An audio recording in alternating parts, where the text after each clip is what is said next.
Bonjour et bienvenue donc pour cette nouvelle démonstration concernant les investissements dans le secteur du médico-social. Alors aujourd'hui, nous allons examiner la possibilité de financer les investissements par une subvention d'investissement. Alors c'est une source de financement donnée par l'autorité de tarification le plus souvent. Donc ici, nous sommes au menu principal, nous allons aller à l'aménagement, aux aménagements. Et vous voyez qu'on a déjà positionné l'investissement initial, des aménagements de 200 000 euros, donc effectués en deux tranches sur 2 années. Et ici, sur la partie droite, vous avez donc les amortissements. Et tout à fait au-dessous, parce que c'est en ligne bien sûr avec la subvention d'investissement, vous avez la possibilité ici donc de positionner votre subvention d'investissement. Alors dans cet exemple, on va financer le bien par 100 000 euros, soit la moitié, 50%, par une subvention d'investissement que nous allons percevoir selon le même pourcentage.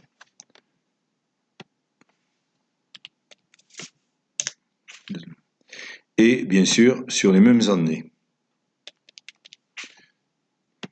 Voilà. J'active les pourcentages pour obtenir les tranches donc sur les 2 années. Donc 20 000, 80 000, 100 000, donc le compte est bon. Alors nous allons reprendre la subvention. Alors cette subvention, on vous avance l'argent, bien sûr, mais on vous le reprend ensuite en abaissant le tarif. En fait, si vous voulez, c'est comme un emprunt à taux zéro, qui cache son nom. Mais donc, nous allons reprendre cette subvention à partir de l'année 2022. J'active le tableau des subventions pour obtenir le décompte sur chaque année. Alors, vous voyez, les de 20 000, bien sûr, 50%. 50% sur 40 000. Donc, la moitié des amortissements. Je vais faire deux choses. Je vais mettre à jour le tableau des subventions. Je vais ensuite revenir ici à l'investissement pour voir un peu ce qui se passe. Donc, il manque des éléments. Donc, je reviens à l'onglet Agencement des constructions. Et je fais mise à jour du programme d'investissement. J'active dans ce bouton. Je reviens à l'investissement et vous voyez que tout s'est positionné. À la fois dans l'investissement initial, 40 000, 160 000 sur le poste aménagement, agencement du moins, installation des constructions. Ensuite, vous avez la projection donc des amortissements, 40 000 par an. La perception de la subvention dans ce tableau, subvention reçue. Ensuite, la reprise sur l'autre tableau. Vous voyez, de la moitié, qui faut bien 100 000 pour un investissement de 200 000. Alors, l'investissement dont sera financé également pour le solde sur la trésorerie existante. Donc, ça sera de l'autofinancement, mais ça sera examiné au niveau du tableau de financement. Alors, la suite des événements maintenant. On va mettre à jour le tableau de financement et puis le tableau, bien sûr, du compte de résultat. Le logiciel me demande si je veux activer les ventilations dans les différentes sections.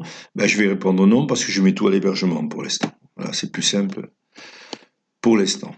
Donc, je reviens ici au compte de résultat, c'est-à-dire au compte d'exploitation, plus précisément de la section hébergement, et vous voyez que se sont positionnés, d'une part vous avez les dotations aux amortissements, et d'autre part vous avez la reprise donc des quotes-parts des subventions, qui vous donne bien sûr un résultat déficitaire. Alors ce résultat déficitaire, nous allons l'équilibrer en reprenant ici au niveau des produits, par exemple autres financeurs, la somme de 20 000, parce que dans le fond c'est le tarif qui joue. J'étends la sélection, facile avec Excel, vous connaissez. On étend la sélection, 20 000, voilà. Et donc là maintenant j'ai un résultat, vous voyez, qui est équilibré, c'est-à-dire ni déficit, ni perte, voilà, ni profit. Voilà. Alors, donc vous avez bien un tarif qui va jouer pour 20 000 euros, au lieu de 40 000 euros, bien sûr, s'il n'y avait pas eu cette subvention. Je vais maintenant revenir au tableau de synthèse. Je reviens ici au menu principal. Je m'en vais voir un peu ce qui se passe du côté du tableau de financement, mais aussi la consolidation des résultats.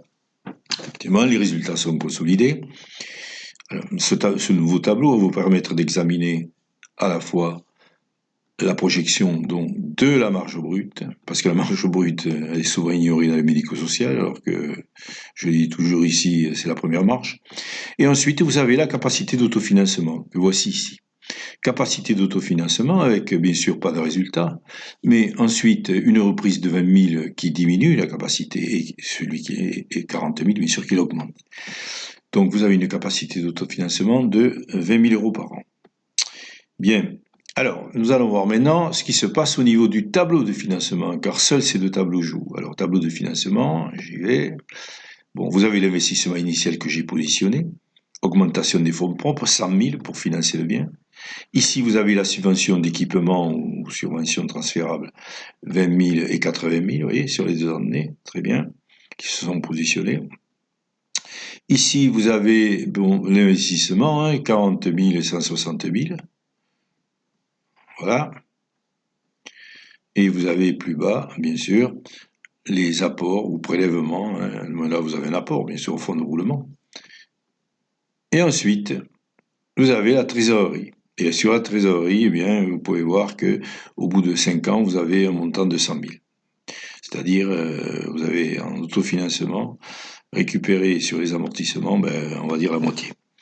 Donc maintenant, je vais revenir au tableau principal. Voilà.